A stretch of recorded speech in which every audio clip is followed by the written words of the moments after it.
Entonces, vamos a continuar con radioactividad. Voy a compartirles la pantalla.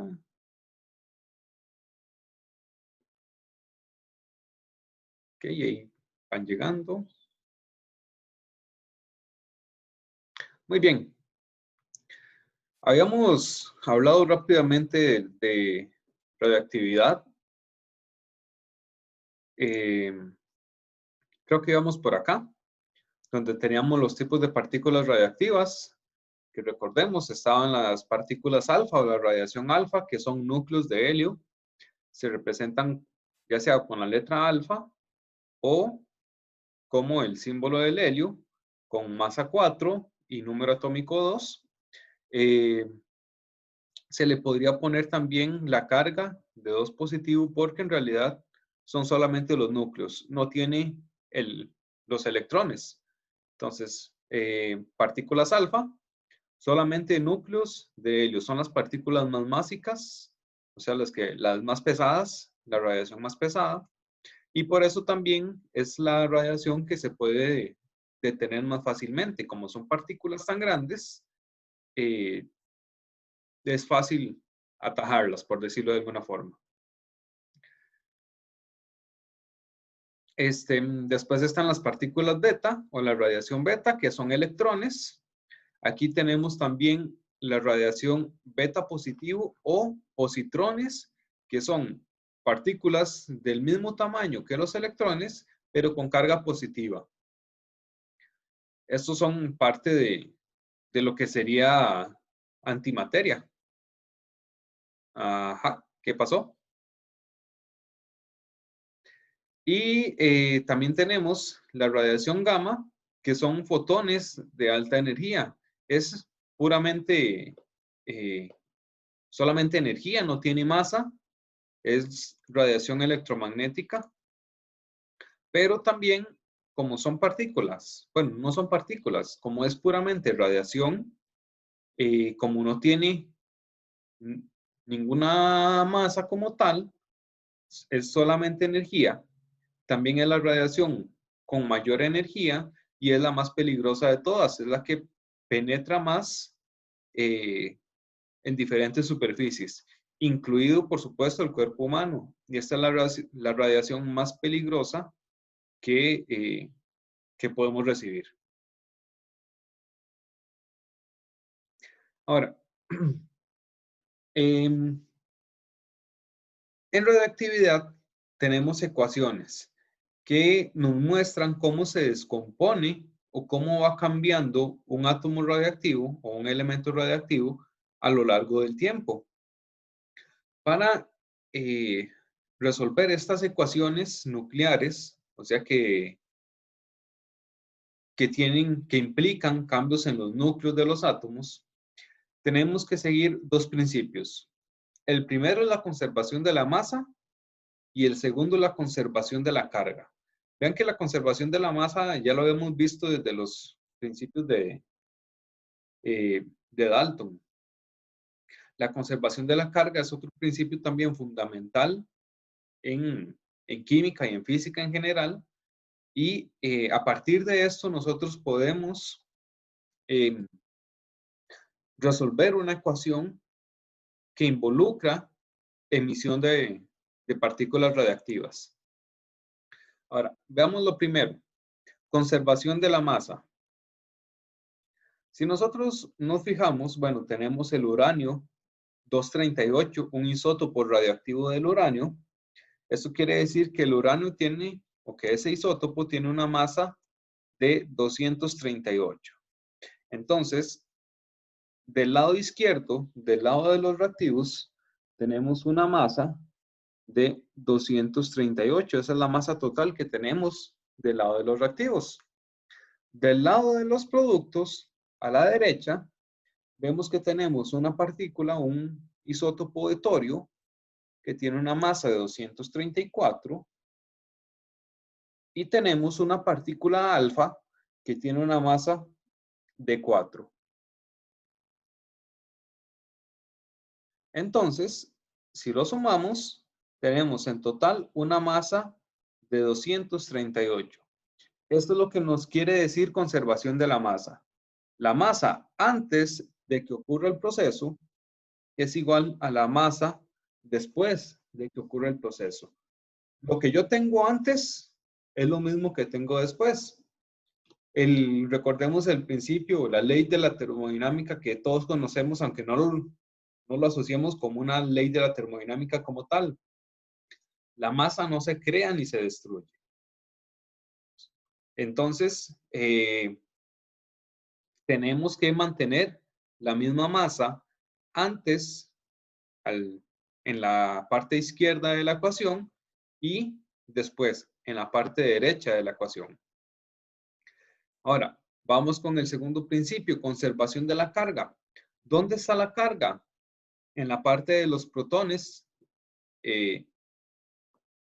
Vean que aquí estamos hablando de núcleos, entonces nos vamos a enfocar en los núcleos, en los protones y neutrones.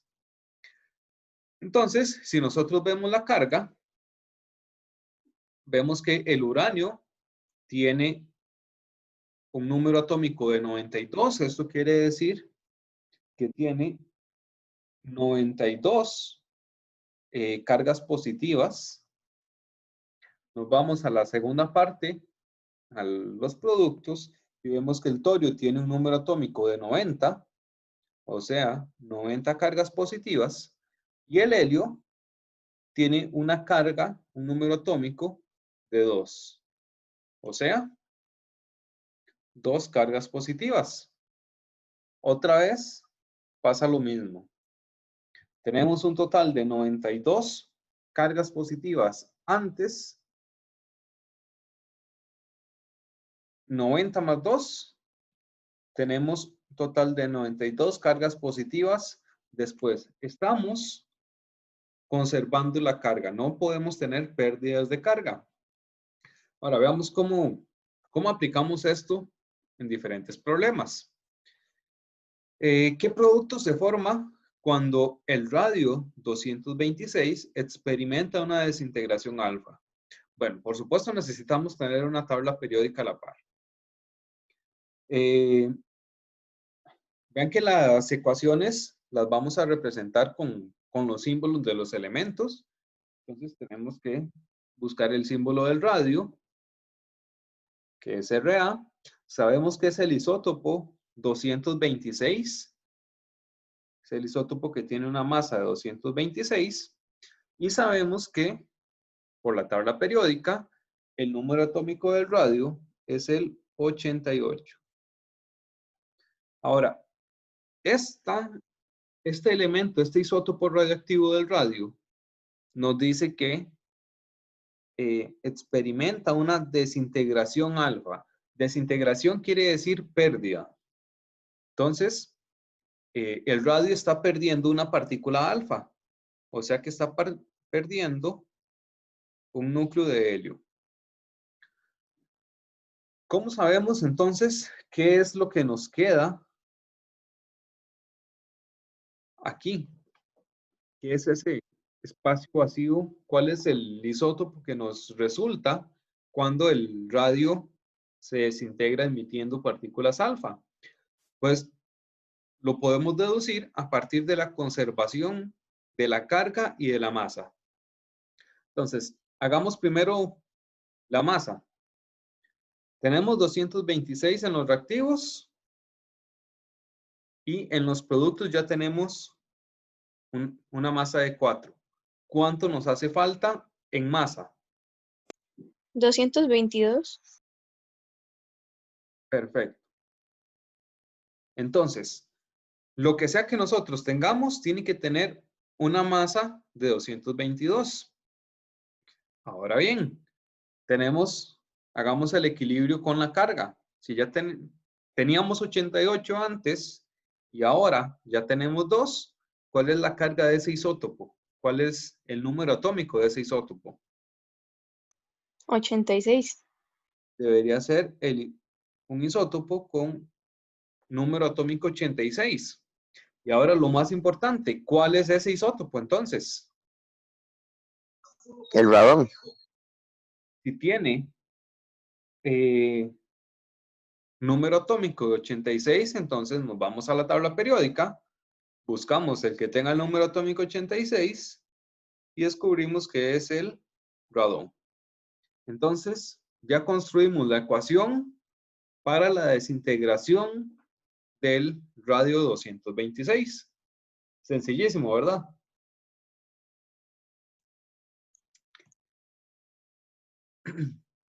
Ok.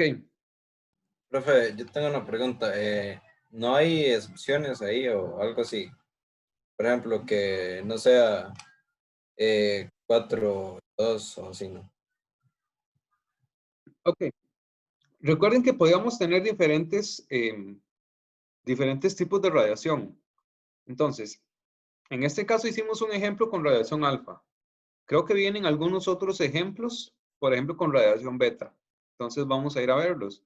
Ahí les queda un ejercicio de práctica también, también con desintegración alfa, en este caso a partir del isótopo de plomo 208. Ok, lo que les decía, un ejercicio donde se emite radiación beta negativo. Vean que la radiación beta no tiene masa, son electrones, los electrones son partículas, pero recordemos que son partículas muy pequeñas. La masa es demasiado pequeña comparado con el protón. Entonces, asumimos que los electrones básicamente no tienen masa. Su masa es despreciable respecto a los protones. Ok. Entonces, si lo vemos acá, tenemos el yodo 131. Si analizamos la masa, la conservación de la masa, vemos que se nos produce xenón, también con masa 131, y emisión de partículas beta negativo, o electrones, que tienen masa 0. Entonces, 0 más 131, 131. La masa la estamos conservando.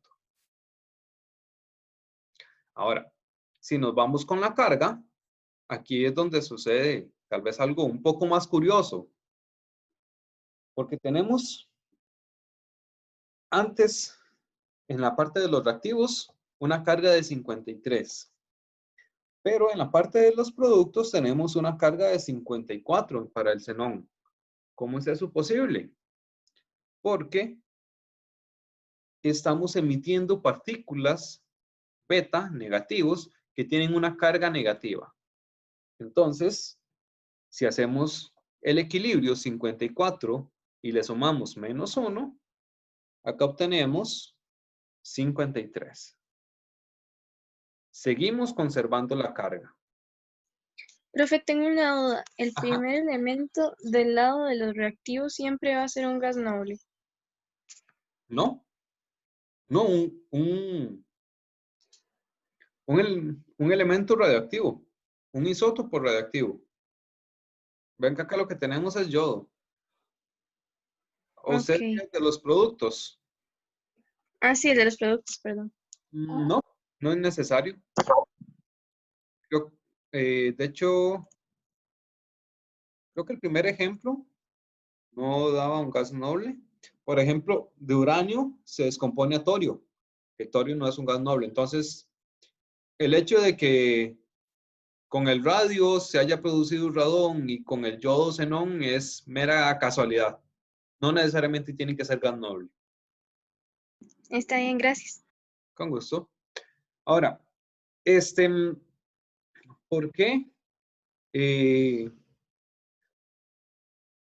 ¿Por qué cuando nosotros emitimos, o más bien cuando se emite una radiación beta negativo de electrones, por qué aumenta en 1 el número atómico del isótopo, del elemento? Eso tiene una explicación bastante sencilla. Y es que la radiación beta negativo surge cuando un neutrón se convierte en un protón. Si lo vemos acá, teníamos un neutrón que tiene masa 1 y carga 0, es neutro, pero si nosotros convertimos ese neutrón en un protón, vamos a tener una carga de +1. ¿Cómo hacemos para neutralizar esa carga, para mantener la conservación de la carga? Pues se emite un electrón que tenga carga -1 y entonces que nos conserve ese equilibrio de carga en la ecuación. Acá puede suceder de la misma manera si lo que sucede más bien es que está absorbiendo electrones. Por ejemplo, nosotros tenemos un protón con carga +1 y masa 1, y si ese protón absorbe un electrón, se nos va a producir, entonces a la hora de hacer el equilibrio, masa 1 y 0, entonces quiere decir que tiene que tener masa 1, carga 1 y -1, tiene que tener carga 0. ¿Qué partícula tiene masa 1 y carga 0? Un neutrón.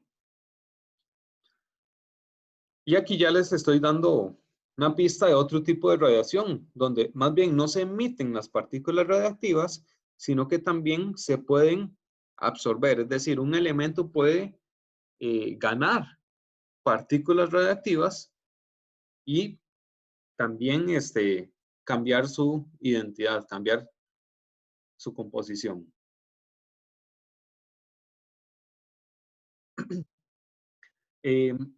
Por ejemplo, acá, con el carbono 11, tenemos un ejemplo de emisión de positrones, donde se emiten partículas beta positivo.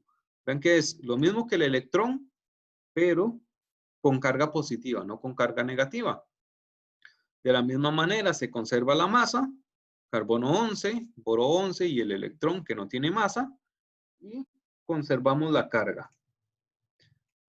6 protones del carbono, 5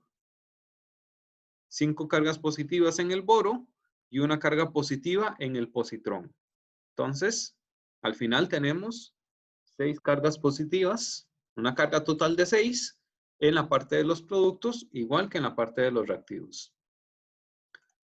En el caso de la emisión de positrones, lo que sucede es que un protón más bien se convierte en un neutrón.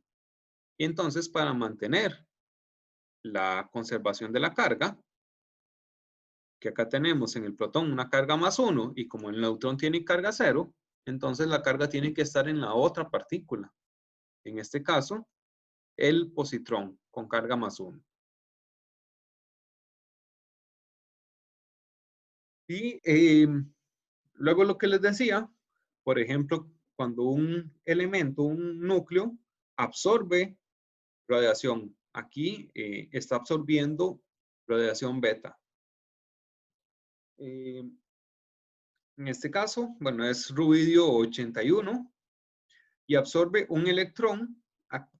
Acá nos especifican que es un electrón del mismo átomo, es decir, un electrón que estaba dando vueltas en los orbitales.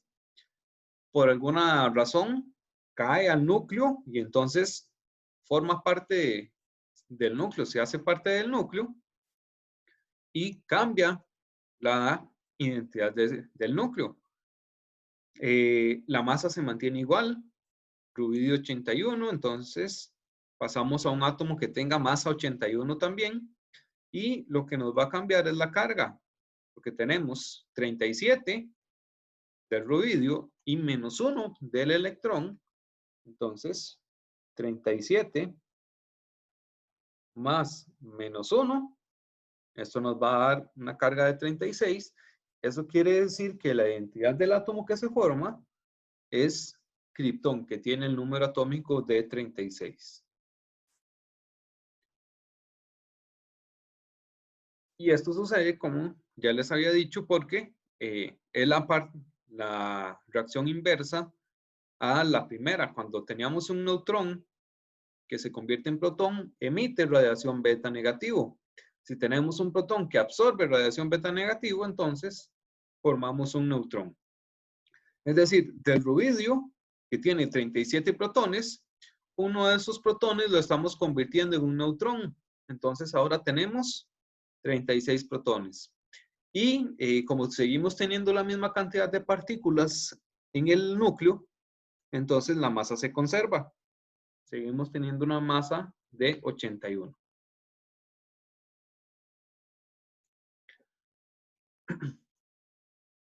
Muy bien, vamos a hacer uno de estos ejercicios y a ustedes les queda el otro. El A, mercurio 201, captura un electrón, entonces averiguar qué es lo que se forma. Ese es muy similar a los que estaban en la diapositiva pasada. Profe, pero ¿cómo escribimos la ecuación? Porque aquí sabemos que es un mercurio con una masa de 201, Ajá. pero no sabemos la carga. Ah, pero es que usted sabe cuál es el número atómico del mercurio. Esa es la carga. Ah, sí, cierto, sí, cierto, sí, cierto. Por eso les digo, hay que tener la tabla periódica a la par. Ok, entonces, vamos a hacer el B. El A se los dejo a ustedes. Torio ¿Y qué es 231. eso de que el torio se desintegra y forma otro elemento, protactinio? Ok, por eso precisamente es que quiero hacer este ejercicio, porque nos dicen el elemento de partida, nos dicen el elemento que obtenemos, entonces nos queda a nosotros averiguar qué es lo que está sucediendo, cuál es el proceso de radiación que está pasando ahí. Muy bien. Es torio 231. Buscamos en la tabla periódica el símbolo del torio. Si no se lo saben, es TH y tiene un número atómico de 90. Ahora, en el ejercicio están las claves para entender qué es lo que está sucediendo. Porque nos dicen que se desintegra. Cuando dice desintegrar, lo que nos quiere decir es que está emitiendo radiación. O sea, hay emisión de partículas, no está capturando.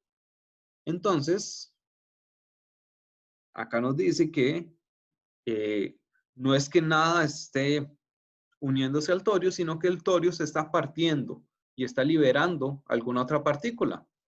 O sea, en vez de torio más tantos electrones o tantos protones, es torio y después otro elemento más algunos protones que se soltaron. Exactamente. Hay que averiguar qué es lo que soltó el torio para llegar a protactinio 231. Vean que mantenemos la misma carga y lo que estamos formando es protactinio, que otra vez buscamos en la tabla periódica. Protactinio tiene número atómico de 91. La pregunta, ¿cuál es la partícula que se está emitiendo ahí para que el torio produzca protactinio? Bueno, si tenemos la misma masa, quiere decir que esa partícula no puede tener masa. Porque si tiene masa, ya cambiaría entonces el...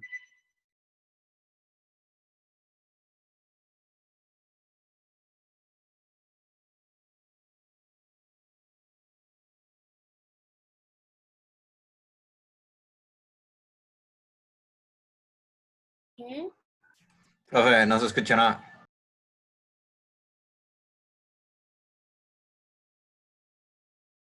Sí, otra vez el micrófono. Muy bien. Me devuelvo. Ok. Vimos que teníamos la misma masa en ambos elementos, entonces la partícula que se emite no tiene que tener masa para no alterar el balance de la masa. Profe, ¿cierto que el número de abajo es la Una carga? carga de 90 positivo, tiene 90 protones. El ¿Y protactinio por qué tiene la una carga carga es de 90 positivo? 91 También debería positivo. tener 90 electrones, ¿no? ese 90 tiene que ser igual a 91 más la carga desconocida de esa partícula.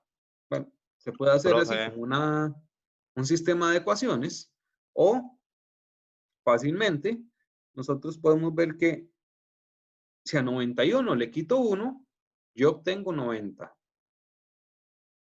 91 profe, más menos 1 va a ser igual a 90. Entonces, mi partícula tiene que tener una carga de 1 negativo. ¿Cuál es la carga o la partícula que tiene una carga de 1 negativo? El electrón. ¿Qué otra forma de escribirlo? Es con la letra beta. Es equivalente, ambos son lo mismo. ¿De acuerdo? profe, ¿Preguntas? profe, no me acuerdo de lo que había visto en la otra clase de lo de los electrones beta, que Perfecto. tienen carga más 1 menos 1.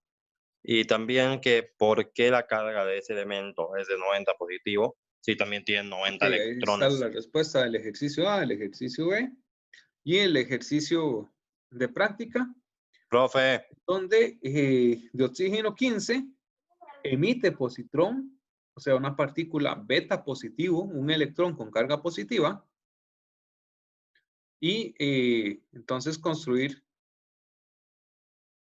el resultado. Ok, perdón.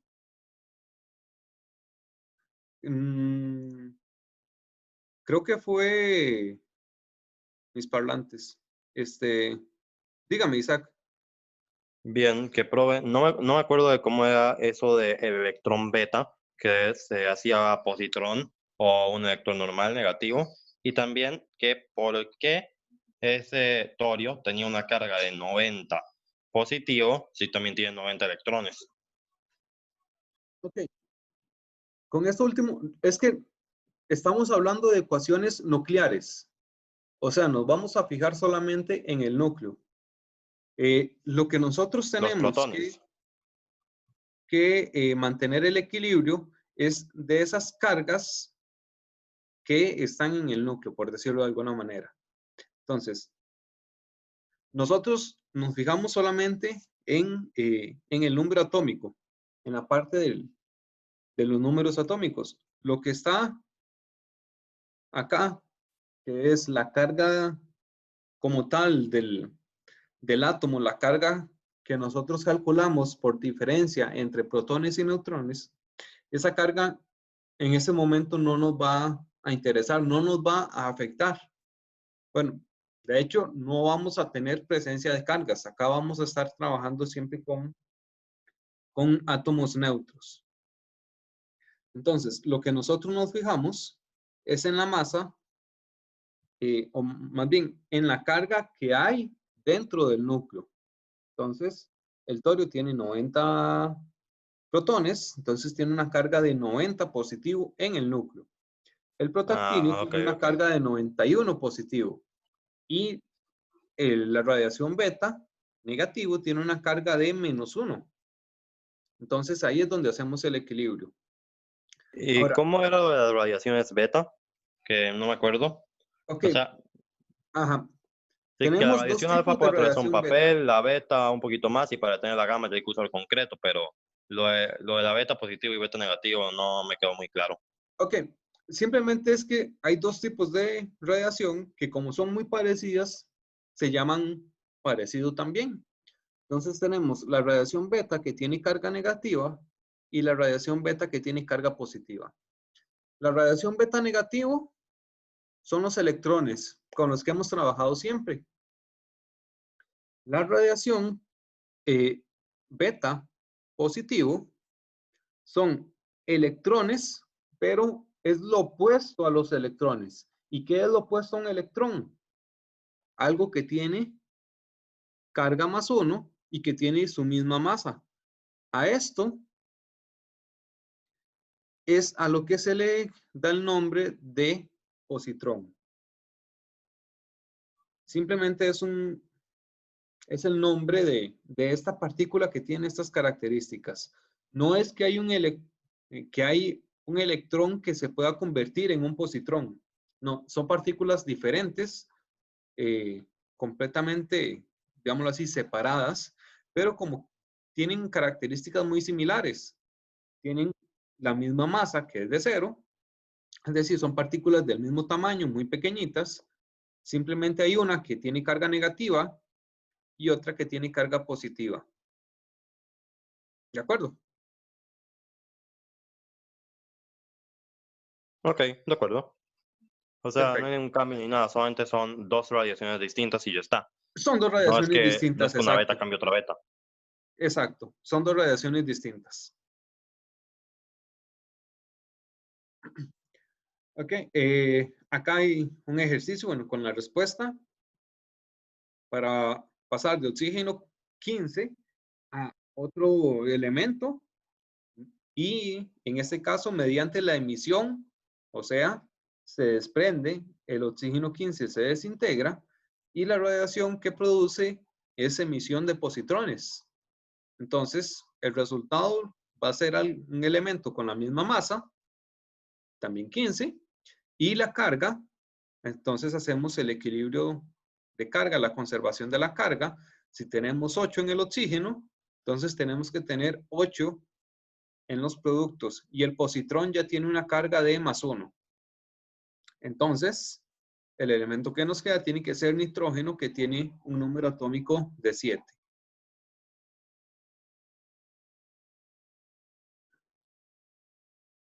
Ok. ¿Hay forma de que un átomo gane protones o neutrones? Sí, sí, creo que sí. Por lo menos neutrones sí es bastante común. Protones creo que no tanto, pero muchos de los experimentos que se hacen en los colisionadores de partículas, lo que hacen es bombardear átomos con neutrones, con un haz de neutrones para que absorban neutrones. Entonces, sí es posible, por ejemplo, ganar neutrones. Ahora, ¿por qué tenemos átomos radioactivos? Bueno, resulta que hay como una relación entre los protones y los neutrones que tenemos dentro del núcleo que nos permite tener ese núcleo estable. Recordemos que... Digamos, Sí. Sí. Dígame. digamos que, por ejemplo, por cada neutrón hay 1,2 protones o viceversa. Más o menos. Sí, más o menos así, una proporción. Sí, más o menos hasta el número atómico 20, hasta acá. Hasta el número atómico 20 vamos a tener una relación de neutrones y protones de 1 a 1. Y eso lo podemos ver en la tabla periódica. Por ejemplo, el aluminio, que tiene 13 protones, tiene una masa de 27 redondeado. Eso es casi 1 a 1. El azufre, que tiene 16 protones,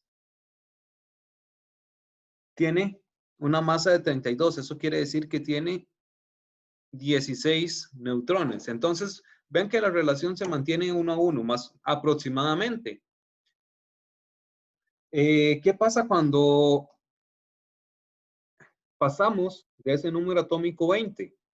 Que como ya tenemos muchos protones dentro del núcleo, que los protones tienen carga positiva, entonces tenemos que aumentar la cantidad de neutrones para poder seguir manteniendo la estabilidad. Los protones tienen carga positiva, por lo tanto, entre ellos se repelen. ¿Cómo hacemos para mantener un montón de protones ahí juntitos en el núcleo sin que eso explote, sin que se separen por la repulsión que hay entre ellos? Para eso utilizamos los neutrones. ¿Qué sucede? que si tenemos muchos más protones dentro de ese núcleo, entonces vamos a necesitar cada vez mayor cantidad de neutrones para poder mantener esos protones ahí cerquita, confinados en el núcleo. Por eso, bueno, más o menos hasta el número atómico 20, cuando hay poquitos protones, la relación es casi de 1 a 1, pero después, conforme vamos aumentando los protones, es cada vez mayor la cantidad de neutrones que necesitamos. Y aquí esto es lo que se conoce como la banda de estabilidad, la cantidad de neutrones que pueden mantener un cierto número de protones en un núcleo y que ese núcleo se mantenga estable. ¿Qué sucede? Si nosotros tenemos, ¿sí? Si un elemento sale de esa banda de estabilidad, digamos que tiene demasiados protones y muy pocos neutrones, o viceversa, entonces puede llegar a ser radiactivo o inestable. Exactamente.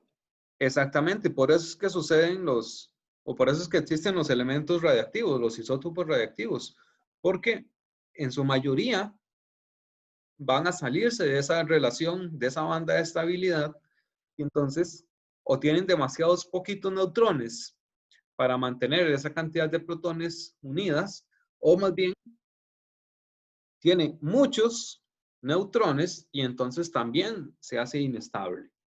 Cualquiera de esas dos condiciones me van a llevar a que yo tenga un núcleo inestable y por lo tanto un núcleo radiactivo. Esto aquí solamente como conocimiento general.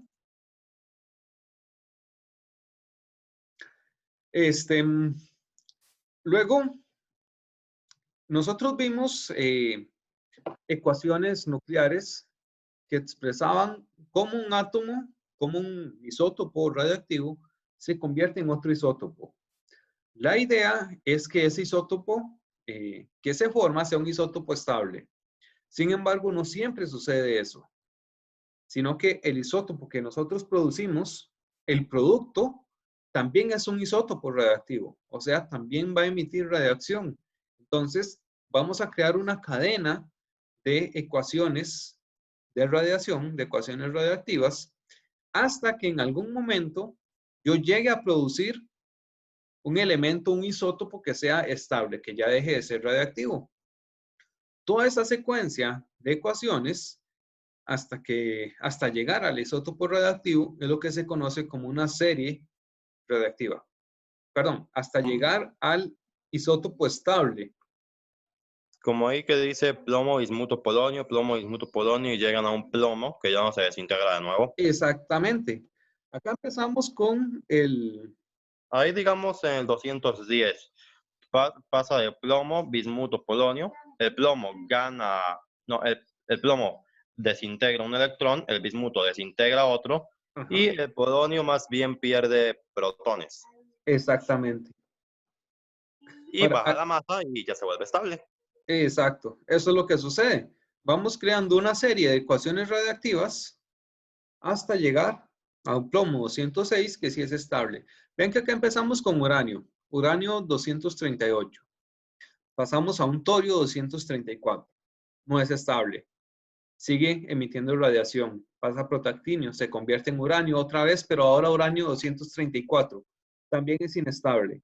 Emite radiación, pasa a torio 230, pasa a radio 226, radón 220, 222, polonio 218, plomo 214, sigue siendo radiactivo, emite radiación, se convierte en bismuto 214, emite radiación, polonio 214, todos son radiactivos, entonces siguen emitiendo radiación, pasan a plomo 210, sigue siendo radiactivo, hasta que llega a plomo 206, este ya no es radiactivo, este es estable, entonces ya no necesita convertirse en otra cosa. Aquí para. Pero, sí, un segundo. Desde que empezamos con el uranio hasta llegar a ese elemento estable, vean la cantidad de ecuaciones, la cantidad de partículas radiactivas que se tuvieron que emitir en este proceso. Dígame, Isaac. Profe, ¿hay alguna forma de predecir esta serie radiactiva? Al menos uno o dos elementos más adelante. Digamos que empiece en el torio 230 y yo ya sepa que va el radio 226 sin necesidad de ver esta tablita. Digamos que se podría, tal vez, un poco por tanteo, si a uno le dicen a qué tiene que llegar. Por ejemplo, si empezáramos, por ejemplo, en plomo 214, y a mí me dicen, yo tengo que llegar a plomo 206, yo sé que para perder 8 unidades de masa, yo necesito 2 emisiones de partículas beta, perdón, 2 emisiones de partículas alfa, que son las únicas que tienen masa. Pero si pierdo 2 partículas alfa, también pierdo 4 cargas positivas. Entonces, la forma para poder recuperar esas 4 cargas positivas sería mediante la emisión de 4 partículas beta negativo. Entonces, digamos que por ahí se podría lograr, pero yo no sabría muy bien cuál es el orden. Por ejemplo, yo podría pasar de plomo, devolverme a mercurio y después a platino, que son perdiendo partículas alfa 2 veces, y después, mediante emisión de partículas beta negativos, devolverme hasta generar el plomo. Pero, o sea, no sabría la ruta exacta, por decirlo de alguna forma.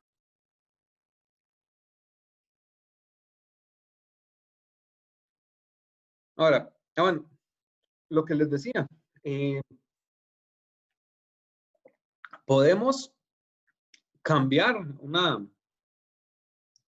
o podemos tener ecuaciones nucleares mediante la absorción, mediante la ganancia de neutrones. Y esto se utiliza mucho para crear isótopos específicos, por ejemplo, para los que son utilizados para tratamientos de cáncer, en algunos casos, o también hay algunos que son utilizados en investigación. Por ejemplo, bueno, tenemos el hierro 58, que es un isótopo estable del hierro, pero absorbe un neutrón y entonces se crea el hierro 59, que es radiactivo, que es inestable.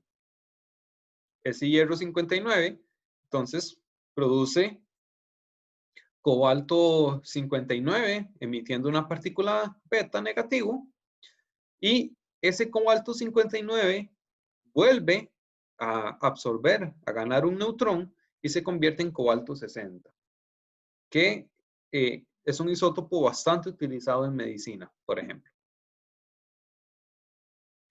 Entonces también podemos tener ecuaciones ganando neutrones. No sé si existe alguna aplicación en donde se ganen protones, pero creo que sí sería posible que se ganen protones también. Ahora, algo importante en radiación es la vida media. ¿Qué es la vida media?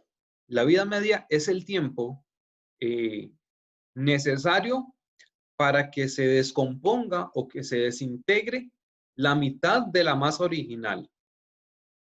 Entonces, por ejemplo, si aquí empezábamos con 10 gramos y pasa una vida media, vamos a obtener 5 gramos de lo que había inicialmente, en este caso estroncio 90.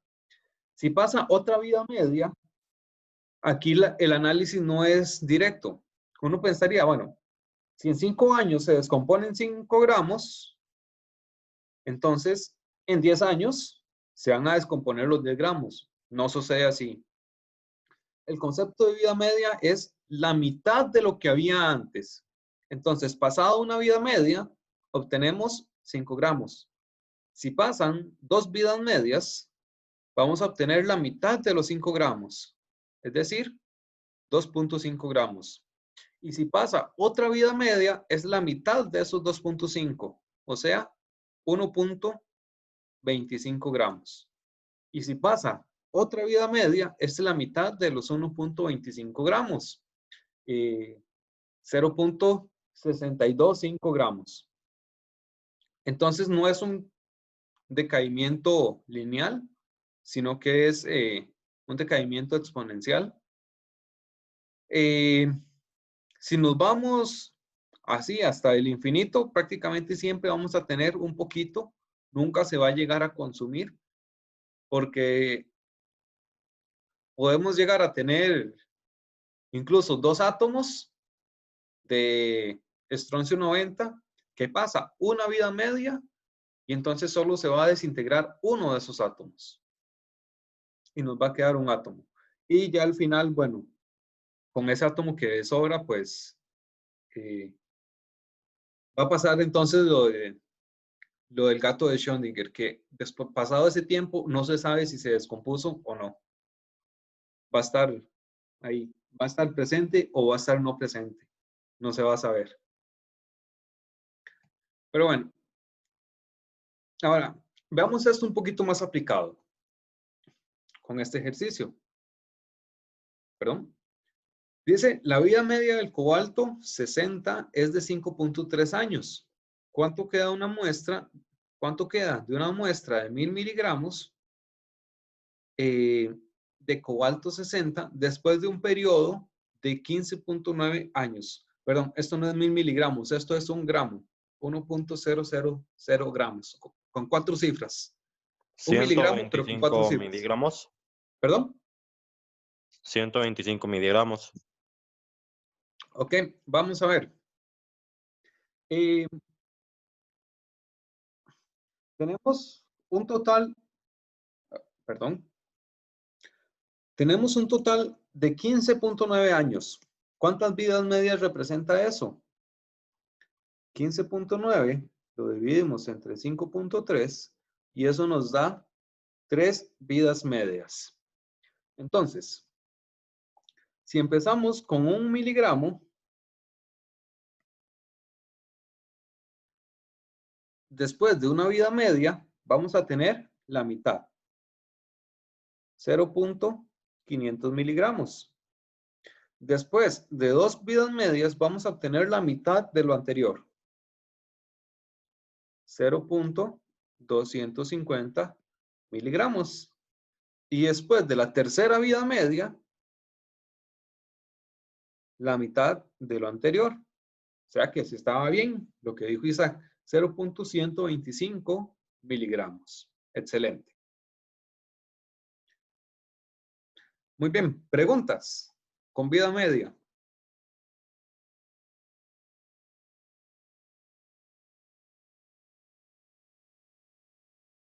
Ok, supongo que eso es un no.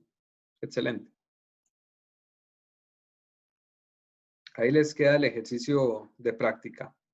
Vean que en este caso es calcular un porcentaje, entonces simplemente obtienen esa masa y la expresan como un porcentaje de lo que había inicialmente. Ahora, cuando estamos trabajando con vida media, podemos utilizar cálculos un poco más elaborados. No tanto de análisis como lo hicimos en el ejercicio anterior. Y esto lo hacemos mediante esta ecuación que nos dice que el logaritmo natural de la cantidad de una sustancia o la masa de una sustancia en un tiempo t dividido entre la cantidad de sustancia inicial en un tiempo 0 es igual al negativo de una constante multiplicado por el tiempo que ha transcurrido. Y esa constante es igual a 0.693 dividido entre el tiempo de vida media. Probablemente les estoy hablando como en chino. Entonces, veámoslo aplicado. Comenzamos con 1 gramo de estroncio 90 y nos dice que quedan 0.953 gramos después de 20 años. Ahora, nos preguntan cuál es la vida media del estroncio 90, cuánto estroncio 90 quedará después de 5 años Y esta pregunta C no la vamos a resolver porque no vamos a ver cómo calcular la actividad inicial. Entonces, ok, ¿cómo resolvemos esto? Vean que nos dicen que queda 0.953 gramos después de 2 años. Entonces ya tenemos un tiempo. Nos dicen que el tiempo es igual a 2 años. Tenemos una masa inicial, un N0, y tenemos un N al mismo tiempo, al tiempo de 2 años. Y ya con esto podemos construir la ecuación. El logaritmo natural de la cantidad de la sustancia en el tiempo t, o sea, 0.953 gramos, entre la cantidad inicial, 1.00 gramos, es igual a menos k, que es una constante que no conocemos por ahora, multiplicado por el tiempo. ¿Qué es K y qué es IN? IN es vía media, ¿no? Perdón. Esto. ¿Qué quieren decir la K y la IN? Esto es logaritmo natural. ¿Saben lo que es el logaritmo natural? Isaac, recuerde lo de los índices de biodiversidad de biología. Sí, ya sé, sí, ya sé. Logaritmo en base E. Esto es logaritmo natural. Sí, yo sé que uno siempre lo lee, lo empieza a leer como IN, pero en realidad es LN de logaritmo natural. Entonces, de esta ecuación, simplemente despejamos la K. Y entonces, lo metemos en la La que es calculadora. la vida media, entonces. No va a ser no es la vida media, es la constante. Pero La constante de K. a partir de esa constante, utilizando la segunda ecuación, podemos calcular la vida media. Ah. Entonces, si despejamos, pasamos el negativo al otro lado, entonces el menos logaritmo natural de 0.953 dividido entre 1, y esto lo dividimos entre el tiempo, que es de 2 años. Esto nos dice que, voy a anotarlo por aquí arriba,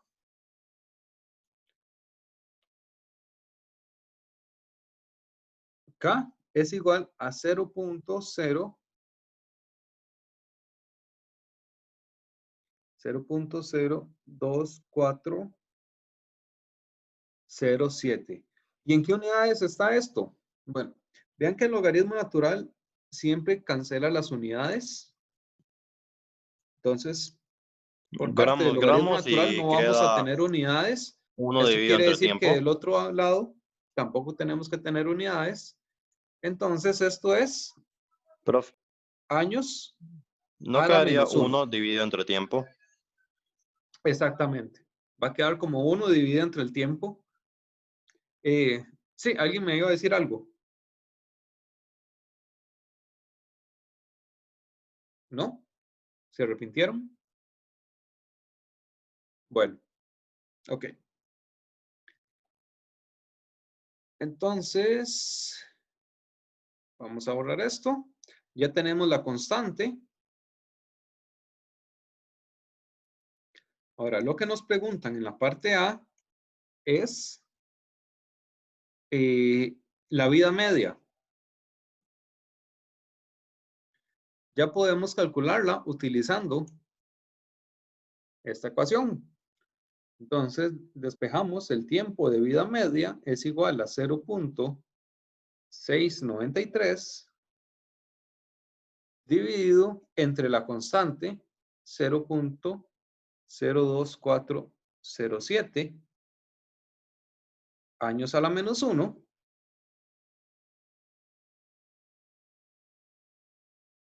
Y esto nos da que el tiempo de vida media es igual a Profe, ¿por qué 28. años a menos 1?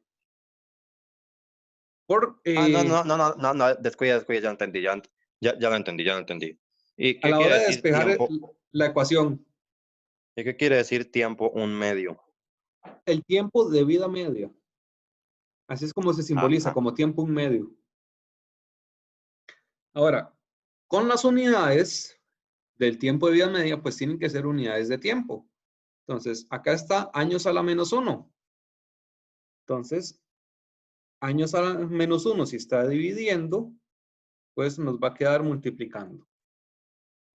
El tiempo de vida media para el estroncio 90 es de 28.8 años. Vean que las unidades siempre tienen que coincidir. Ahora, ¿cuánto estroncio 90 quedará después de 5 años?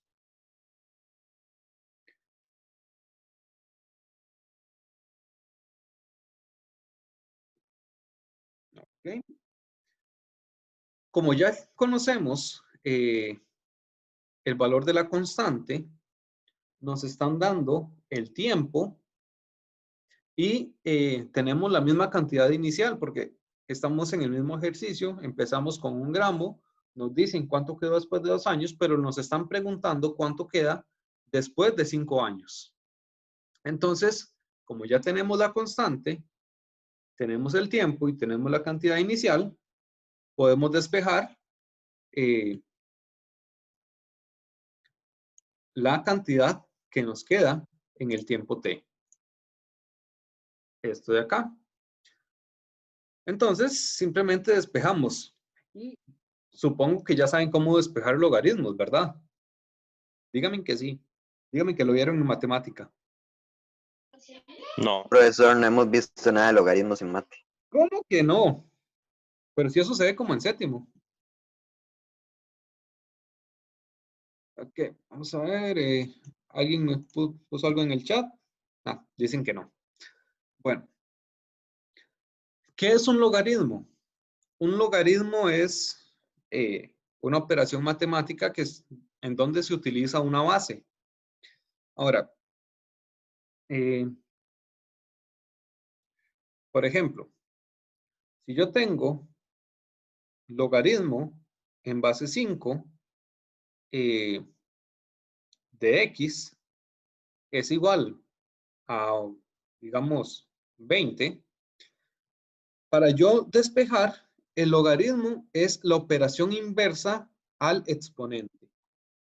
Entonces, lo que yo hago es tomar este 5 y lo elevo al resultado. Entonces, si yo quiero despejar x ahí, entonces x va a ser igual a 5 a la 20. Y eso es lo que nosotros tenemos que aplicar acá. El logaritmo natural en realidad es 5 a la 20. logaritmo en base e. En base 10, ¿no? No, en base e. E. E es el número que está en la calculadora, que sale Euler. así como una E, Euler, exactamente, que tiene un valor de 2.7, 2.8, por ahí, no me acuerdo. Así que sería nt sobre n0 es igual a e elevado a la menos kt. Exactamente. Entonces, si aplicamos eso, nt entre n0 es igual a e a la menos kt. Y ahora podemos despejar nt. Nt va a ser igual a n0 multiplicado por e elevado a la menos kt. Y eso ya es simplemente meterlo en la calculadora. ¿Perdón? N0 es la cantidad inicial del elemento y Ajá. nt es la cantidad que queda después de cierto tiempo. Después del tiempo t, vean que este t lo que nos indica es el cantidad tiempo, inicial, este mismo y tiempo. nt cantidad después de t. Sí, n0 es con lo que empezamos y nt lo que queda después de que pasó ese tiempo t. Y el t es el mismo. Estos dos t se refieren al mismo tiempo. Solamente este de acá entra en los cálculos. pero lo que nos dice SNT es que es la cantidad que queda después de ese tiempo. Y, ok, esto por E a la menos 0.02407 años a la menos 1 multiplicado por el tiempo, que sería 5 años. Y vean algo importante, años a la menos 1 se cancela con años. Eso tiene que suceder. Entonces, 1 por E a la menos 0.02407 por 5. Esto quiere decir que después de 5 años va a quedar 0.88 y redondeado 7 gramos.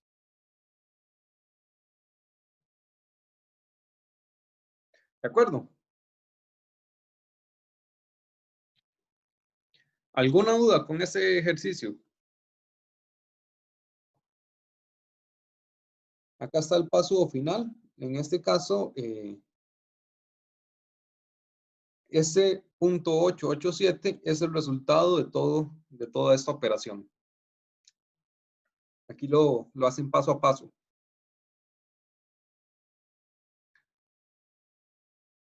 Ven que aquí es simplemente aplicar esas dos fórmulas. Entonces, no hay nada más allá del otro mundo. Bueno, tal vez despejar el logaritmo natural, pero ya vimos cómo se hace. Entonces, aparte de eso, no es mayor cosa. Acá están las respuestas, el tiempo de vida media. Luego, bueno, estos son dos conceptos, solamente fisión y fusión nuclear. Fisión nuclear quiere decir dividir, partir. Entonces, un núcleo lo vamos a dividir en otros dos núcleos. Esto se logra también mediante bombardeo con neutrones, pero en este caso el átomo no acepta, no recibe los neutrones, sino que los neutrones son más bien como un proyectil.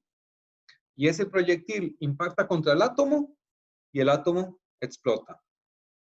Entonces, por ejemplo, cuando se bombardea uranio con neutrones, se producen esas otras especies. Puede ser o telurio y circonio, y eso además emite otros dos neutrones, o se puede producir bario y criptón, y eso emite otros 3 neutrones.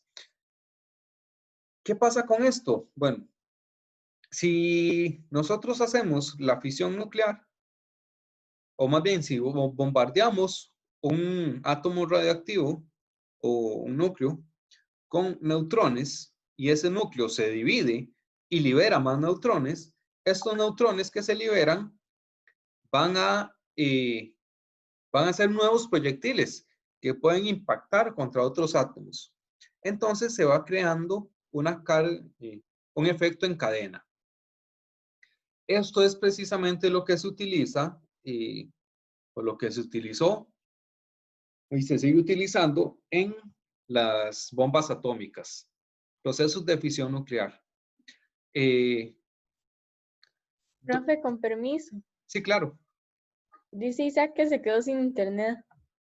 Sí, creo que me llegó la notificación del mensaje. Bueno, como siempre, yo les subo después las clases, entonces pueden revisar lo que hayan faltado ahí. Ok. Estábamos en bombas atómicas. Bueno, no es la mejor aplicación que tenga la fisión nuclear. Lo que se utiliza en las bombas atómicas es tener una gran masa, que es lo que se conoce como masa crítica, de un elemento susceptible a que ocurra esta fisión nuclear. Entonces, si tenemos un iniciador, algo que me dé la energía suficiente para romper un átomo, ese átomo libera neutrones que impactan contra otros átomos y se va creando una masa en cadena. Lo importante de la fisión nuclear es que libera gran cantidad de energía. Entonces, si tenemos una gran cantidad de átomos y todos liberan esa energía, pues puede tener efectos catastróficos, como ya nosotros conocemos de las bombas atómicas. Antes de pasar a la fusión, lo que se utiliza en los reactores nucleares actualmente también son procesos de fisión nuclear, pero mucho más controlado, mucho más seguro. ¿Por qué? No tenemos una gran cantidad de átomos concentrados en una sola zona, sino que en los reactores nucleares más bien tenemos los átomos bastante dispersos. Entonces, se ocurre la fisión en uno de los átomos y ese átomo libera otros proyectiles. ¿Qué sucede? Que muchos de esos proyectiles no impactan contra otros átomos, entonces no tenemos el efecto en cadena. Otro átomo sí puede recibir el impacto, pero también emites sus neutrones, pero muchos van a la nada, a espacio vacío, a átomos que no son susceptibles. Entonces, la reacción es mucho más controlada. Se va liberando la energía poquito a poco. Entonces, tenemos procesos mucho más seguros y sin una liberación súbita de energía. Ahora, ¿qué se hace con esa energía en los reactores nucleares? Pues vamos a tener un flujo de agua que está pasando por encima de estos reactores, atrapando esa energía que se libera. Esa agua luego va a otro, digamos, se mueve por tuberías y calienta otro sistema, otro contenedor de agua, que esa agua entonces se evapora, pasa al estado gaseoso y el vapor de agua es lo que mueve una turbina que genera la electricidad. Entonces, al final lo que estamos utilizando es vapor de agua para mover la turbina. Ese vapor se genera a partir de la energía liberada mediante los procesos de fisión nuclear. Luego, podemos tener también fusión nuclear, que se fusionan, se unen dos núcleos y para este caso utilizamos núcleos pequeños, núcleos ligeros, es lo más fácil que podemos unir. Por ejemplo, si se unen dos átomos de hidrógeno, entonces podemos obtener un átomo de deuterio y emisión de positrones, que recordemos, toda la radiación siempre emite energía. Nosotros vimos ejemplos con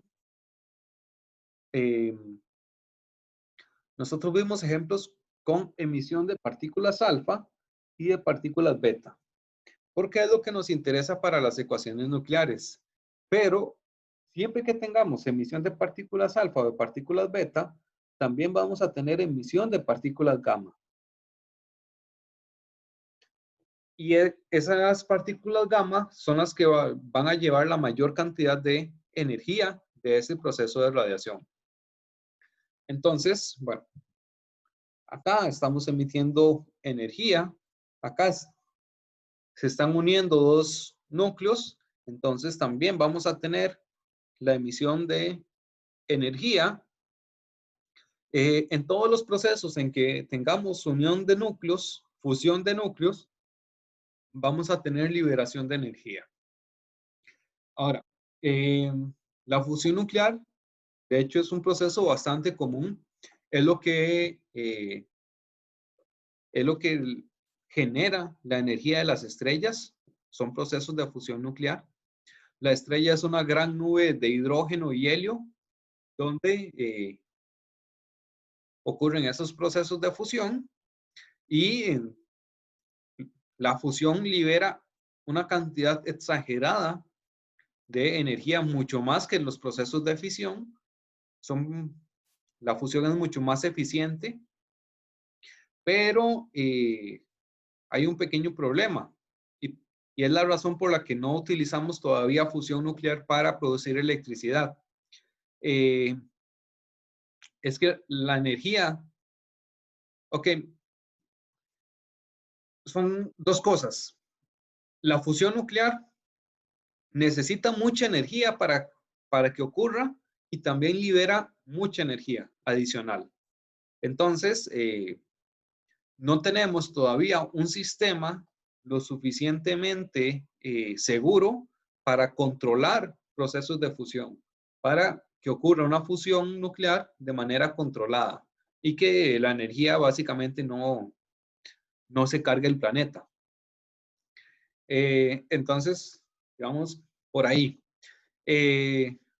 Algo de por lo que se quiere pasar de la fisión a la fusión en las plantas energéticas es porque la fusión es mucho más segura en cuanto a los residuos.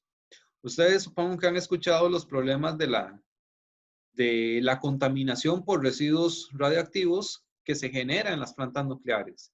Entonces, ese es el principal pero que tienen las plantas nucleares que utilizan procesos de fusión. De fisión nuclear. ¿Qué sucede en los procesos de fusión? Lo que se libera son núcleos estables, son núcleos que no son radiactivos. De hecho, difícilmente vamos a trabajar con materiales radiactivos durante los procesos de fusión. Entonces no vamos a tener esos problemas de desechos tóxicos, de desechos radiactivos.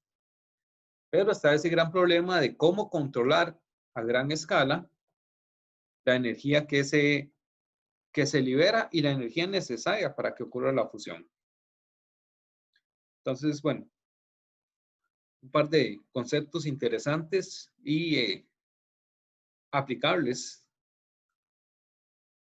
actualmente principalmente a lo que son generación eléctrica. Muy bien, ahí les dejo varios ejercicios para que se entretengan. Aquí hay de ecuaciones. Vida media, ecuaciones. Esos son ejercicios de práctica. Esta semana no les voy a dejar tarea, entonces tienen más tiempo para resolver la práctica. ¿De acuerdo? Pero esa práctica es formativa o también tiene valor, profe. No, es formativa, es para ustedes. Pero, por supuesto, yo espero que la resuelvan. Sí, de hecho. Para que practiquen. Que no se les olvide lo que vemos en clase. ¿Tienen alguna pregunta?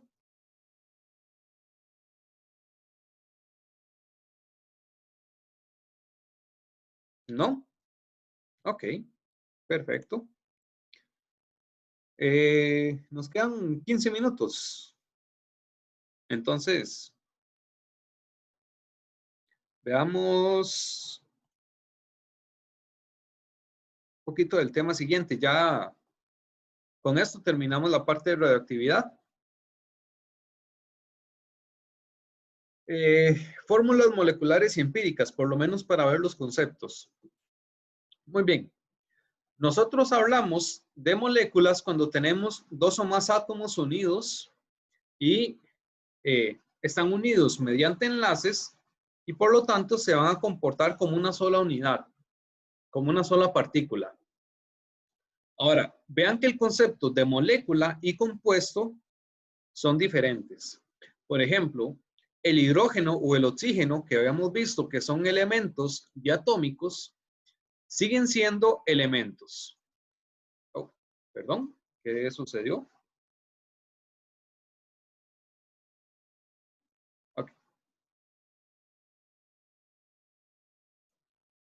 Hidrógeno y oxígeno, estos siguen siendo elementos, pero son elementos moleculares, es decir, que están en forma de moléculas. Una molécula con 2 átomos de hidrógeno o una molécula con 2 átomos de oxígeno. El ozono, el O3, también es un elemento y también es una molécula, porque tiene más de 2 átomos unidos. Ahora, los compuestos, por supuesto, también son moléculas. Entonces, por ejemplo, tenemos el agua, el peróxido de hidrógeno, son moléculas, estructuras con varios átomos que se encuentran unidos mediante enlaces. Ahora, la fórmula química o fórmula molecular, lo que nos indica es el tipo y la cantidad de átomos que componen una molécula. Por ejemplo, la molécula de metano se compone de un átomo de oxígeno, perdón, de un átomo de carbono y de 4 átomos de hidrógeno. Esta es la fórmula molecular del metano. El dióxido de carbono se compone de un átomo de carbono y 2 átomos de oxígeno. Esta es la fórmula molecular del dióxido de carbono, el CO2. El etileno se compone de 2 átomos de carbono y 4 átomos de oxígeno. Entonces, la fórmula molecular del etileno es C2H4. Ahora, podemos tener también las fórmulas empíricas. Que las fórmulas empíricas lo que nos dicen es la relación de átomos que hay en un compuesto. Entonces, la fórmula empírica puede ser igual a la fórmula molecular o puede ser diferente. Ahora, ¿cómo obtenemos? Por ejemplo, ¿Perdón? para el etileno, por ejemplo, C1H2. Ok. ¿Cómo se obtiene? Lo que hacemos para obtener la fórmula empírica es simplificar. Por ejemplo, en el peróxido de hidrógeno, la fórmula es H2O2. Si nosotros simplificamos, podemos dividir ambos entre 2 y obtenemos HO. Esta es la fórmula empírica del peróxido de hidrógeno. Lo que nos dice la fórmula empírica es la relación entre los átomos. O sea, que por cada átomo de hidrógeno hay un átomo de oxígeno. En el etileno, C2H4,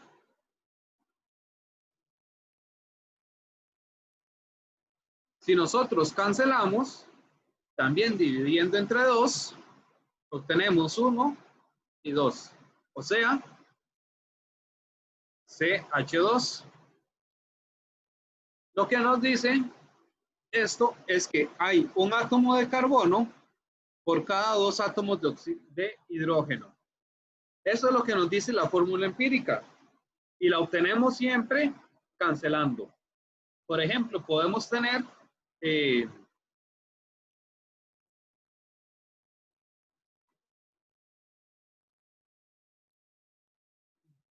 vamos a ver cuál compuesto se me ocurre. P4 o 10. Si nosotros cancelamos, también dividiendo entre 2 es lo máximo entre lo que podemos dividir, obtenemos P2 o 5. Lo que nos dice que hay 2 átomos de fósforo por cada 5 átomos de oxígeno. Ahora, la fórmula empírica puede ser igual a la fórmula molecular. Por ejemplo, en el CO2, esta es la fórmula molecular y también es la fórmula empírica, porque nosotros ya no podemos cancelar acá. No hay nada entre lo que podamos dividir. Esta fórmula empírica y fórmula molecular del dióxido de carbono nos dice que hay un átomo de carbono por cada 2 átomos de oxígeno. Entonces, vean que la fórmula empírica puede ser igual a la fórmula molecular, pero la fórmula molecular no necesariamente es la fórmula empírica. Y otra cosa es que tampoco es requisito dividir siempre por 2. Podemos dividir por cualquier número. Siempre tenemos que dividir entre lo máximo posible para obtener la fórmula empírica. Por ejemplo, si tenemos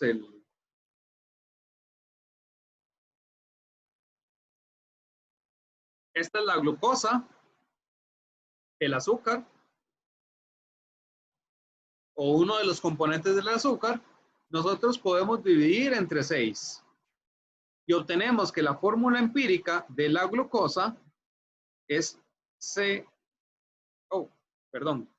Aquí hay algo horriblemente mal.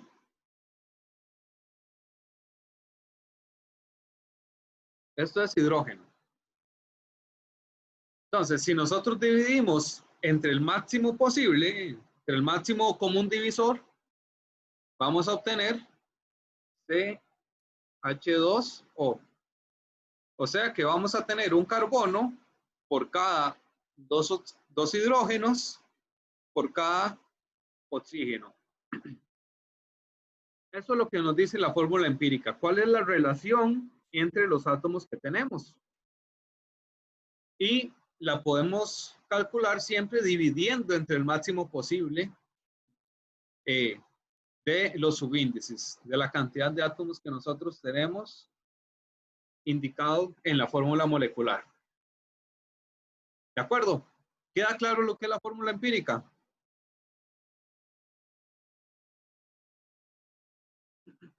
Sí, profe. Muy bien. Ahora, esto no va a ser tan sencillo. Tenemos que meterle un poquito de complejidad. Ahora, resulta que en química se pueden hacer diversos análisis que nos van a decir cuál es la composición de un compuesto, cuál es la composición elemental, es decir, cuál es la cantidad de cada elemento que nosotros tenemos. Y normalmente esa cantidad nos va a estar dada en porcentaje.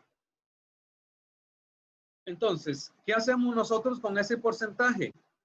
Suponemos que tenemos 100 gramos de la muestra inicial. Entonces, con ese porcentaje nosotros vamos a tener una masa de cada elemento. Del elemento 1, del elemento 2, del elemento 3, etcétera. Con esa masa de cada elemento y utilizando la masa molar, vamos a obtener los moles de cada uno de esos elementos. Los moles de 1, los moles de 2, los moles del elemento 3, etcétera. Y ahora calculamos la relación molar. ¿Cómo lo calculamos? Dividimos entre el valor más pequeño. Entonces, si tenemos que X1 es mayor, es un valor mayor que X2, pero X3 también es mayor que X2, entonces lo que hacemos es dividimos X1 entre X2 y dividimos X2 entre X2, que esto por supuesto nos va a dar 1, y dividimos X3 entre X2. Siempre vamos a dividir todos entre el que nos dé la cantidad más pequeña de moles. Y eso nos tiene que dar al final la fórmula empírica. Este es el proceso general. Siempre tenemos que obtener una masa de cada elemento, lo convertimos en moles y dividimos entre la cantidad más pequeña de moles. Veámoslo aplicado.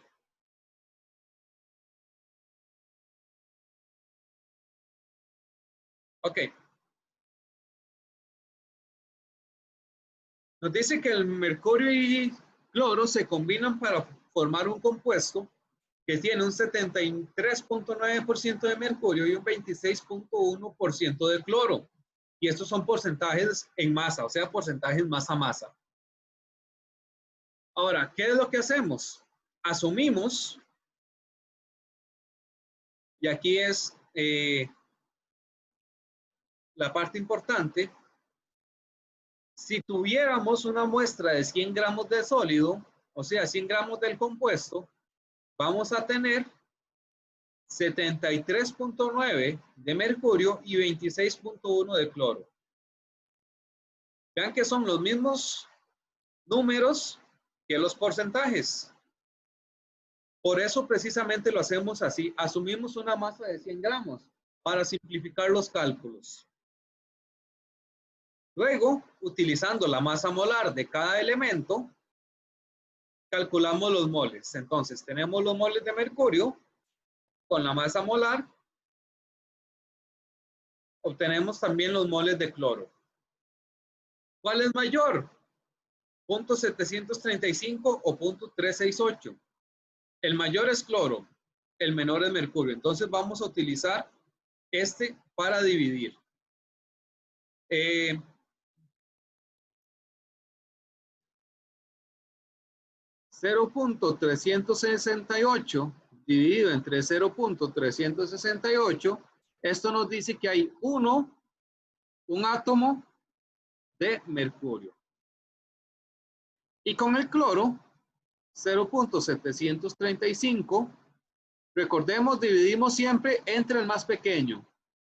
0.368. Esto nos da 1.99 átomos de cloro. Redondeamos, esto es aproximadamente 2 cloros. De todo esto, entonces, lo que nos dice es que la fórmula empírica para este compuesto tiene un átomo de cloro, un átomo de mercurio y 2 átomos de cloro. Entonces, esta va a ser nuestra fórmula empírica para el compuesto que obtuvimos a partir de este análisis que nos da los porcentajes de cada elemento.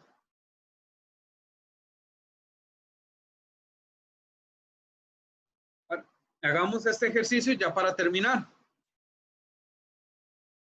Tenemos ácido ascórbico, que es el otro nombre que tiene la vitamina C, y nos dan el porcentaje en masa de cada uno de estos elementos. ¿Cuál es la fórmula empírica del ácido ascórbico?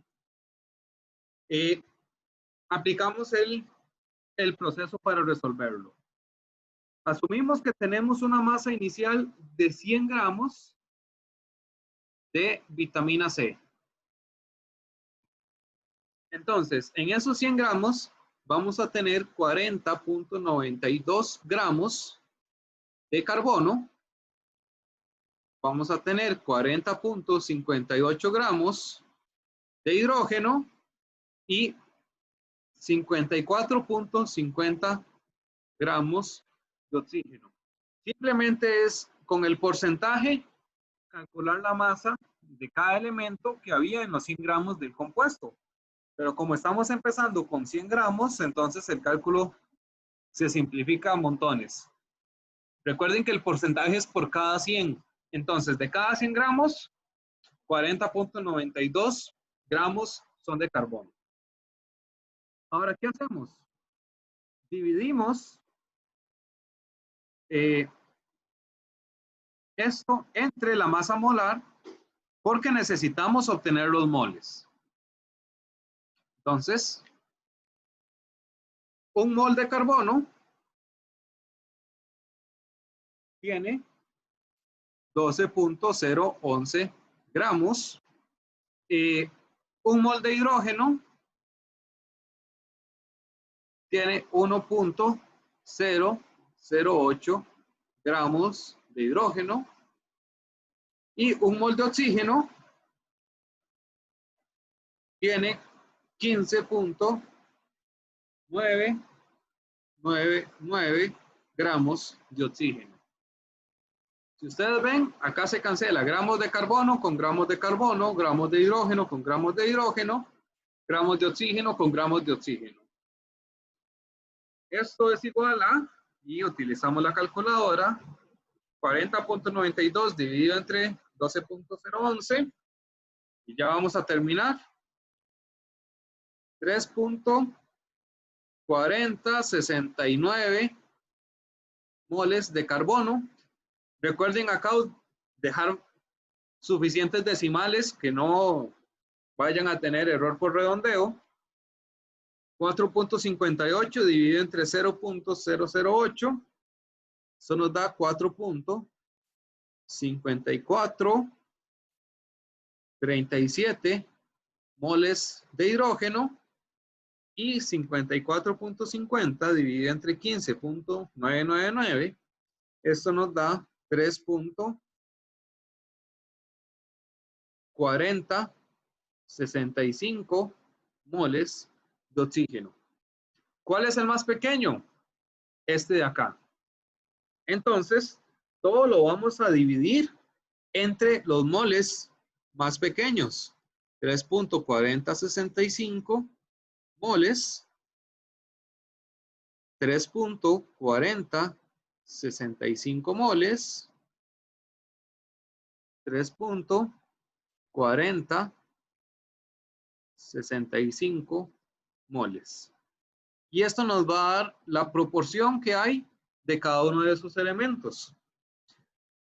3.4069 dividido entre 3.4065. Esto nos da 1.0001 átomos de carbono, lo que es aproximadamente un átomo de carbono. 4.5437 dividido entre 3.4065. Esto nos da 1.334 átomos de hidrógeno. Y este otro nos da un átomo de oxígeno. Ahora, ¿qué sucede? Este 1.34, pues no podemos redondearlo a 1.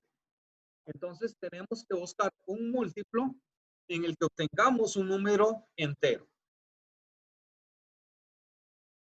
Voy a borrar acá. Multiplicamos por 3.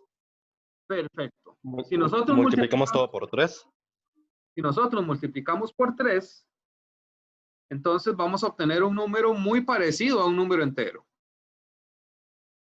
Ya, ahí tengo suficiente campo. 3, 4 y 30. Vamos a ver. 3, 4 y Teníamos 30, ¿no? 30.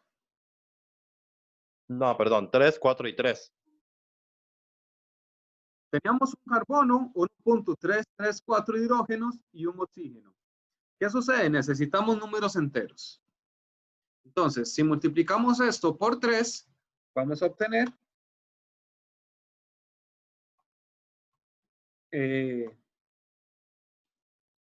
4.001 hidrógeno, que esto ya es muy cercano a 4, entonces ya lo podemos redondear a 4.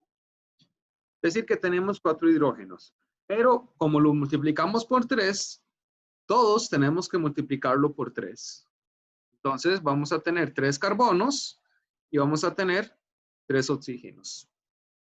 La fórmula empírica del ácido ascórbico o de la vitamina C, la fórmula empírica va a ser C3H4O3.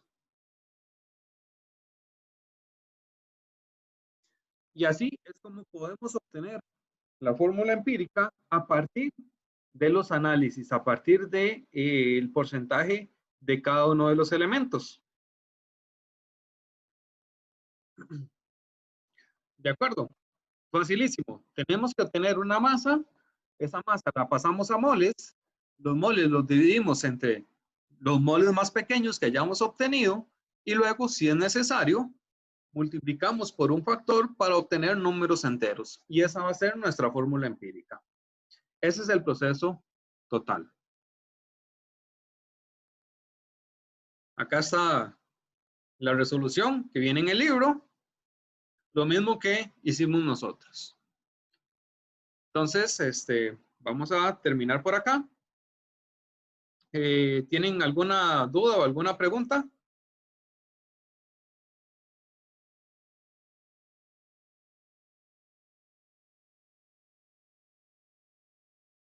¿Algo que no haya quedado completamente claro? Creo que todo bien, profe, al menos en mi caso. Profe, la única duda que tengo es en qué casos se utiliza la fórmula empírica. No sé si lo dijo, a mí se me cortó un toque la llamada, pero... ¿En qué caso se utiliza la fórmula empírica? Básicamente, más bien la fórmula empírica es un intermedio y lo vamos a ver la próxima semana. Nosotros, a partir del análisis, como acabamos de ver, podemos obtener la fórmula empírica y a partir de eso, después podemos obtener la fórmula molecular. Ah, ok, es como Entonces, decir un paso. exactamente. Ok. Ok, ok, gracias. Con gusto.